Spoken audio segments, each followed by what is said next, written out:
ఇక ఇవాళ జరగబోయే బంద్కు కరీంనగర్లో ఎటువంటి ఏర్పాట్లు చేశారు, అదేవిధంగా శాంతి భద్రతల విషయంలో పోలీసులు తీసుకుంటున్న జాగ్రత్తలు ఏంటి అనే దానిపై పూర్తి అప్డేట్స్ మా ప్రతినిధి సంతోష్ అందిస్తారు. సంతోష్.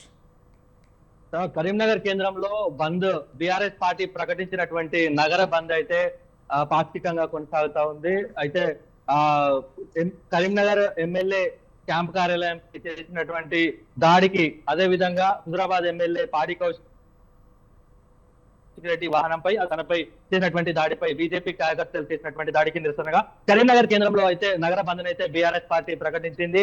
దానికి సంబంధించి కరీంనగర్ టవర్ సర్కిల్, అదే ప్రాంతంగా కరీంనగర్ నగరం అంతా కూడా స్వచ్ఛందంగా వాణిజ్య కేంద్రం, అదే విధంగా వ్యాపారస్తులు అందరూ కూడా స్వచ్ఛందంగా బంద్ అయితే సపోర్ట్ చేస్తున్నారు. ఇప్పుడు మనం ప్రజెంట్ కరీంనగర్ కేంద్రంలో ఉన్నటువంటి టవర్ సర్కిల్ లో ఉన్నాము.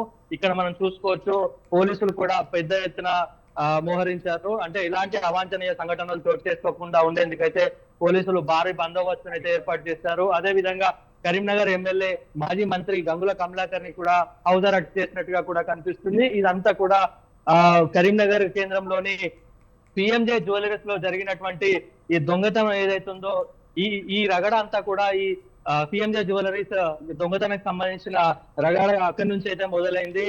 అక్కడి నుండి విమర్శలు, ప్రతి విమర్శలు ఇటు బీఆర్ఎస్ పార్టీ నుండి కాంగ్రెస్ అధికార పార్టీ అసలు ఏం ప్రజల భద్రత దృష్ట్యా ఏం చర్యలు అయితే పాటించడం లేదు అని చెప్పేసి ప్రతిపక్షాలు అయితే విమర్శించాయి.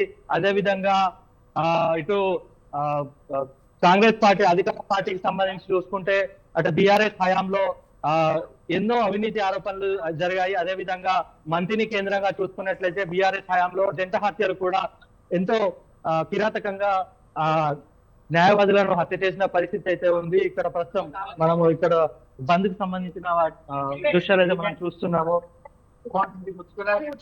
చెప్పండి, ఏం జరిగింది? ఒకటండి, స్థానిక ఎమ్మెల్యే చెప్పినప్పుడు బంద్ పాటించాలి కదా. తన ఆఫీస్ మీద దాడైంది, దాడైనప్పుడు యాక్షన్ తీసుకోవాలి కదా. కరీంనగర్ ప్రజలకు తెలవాలి కదా ఇట్లాంటిది. ఎప్పుడైనా ఉద్యమంలో జరిగిందా ఇలాంటిది? బండి సంజయ్ చెప్పారా కార్యకర్తలకు? ఇదే పాఠం చెప్పిందా? ఏనాడు కూడా మా గంగుల కమలాకర్ చెప్పలేదు, ఇట్లా దాడి చేయమని అయితే చెప్పలేదు. మరి వాళ్ళు ఏం చెప్తున్నారో, వీళ్ళు ఏం చేస్తున్నారో బీజేపీ వాళ్ళు అయితే తెలియదు. అంటే మనము ఎమ్మెల్యే క్యాంప్ కార్యాలయంపై జరిగినటువంటి ఘటన ఏదైనా దాన్ని ఎట్లా చూడొచ్చు? ఎట్లా చూస్తున్నామేంటి? ఇప్పుడు వాస్తవానికి అయితే వాళ్ళు ఏదైనా ఉంటే ప్రెస్ మీట్ పెట్టుకోవాలి. ఇప్పుడు వాళ్ళు ప్రశ్నించారు, వీళ్ళు ప్రశ్నించినప్పుడు మీరు ప్రెస్ మీట్ పెట్టుకొని మాట్లాడని ఉండే కదా. ఇట్లా ఏకం వచ్చి కార్ వాళ్ళ కొట్టడం, ఆఫీసు మీద ధర్నా చేయడం, ఇది చాలా తప్పు కదా అండి. అంటే వాళ్ళ కార్యకర్తలకు అదే నేర్పిస్తున్నారా?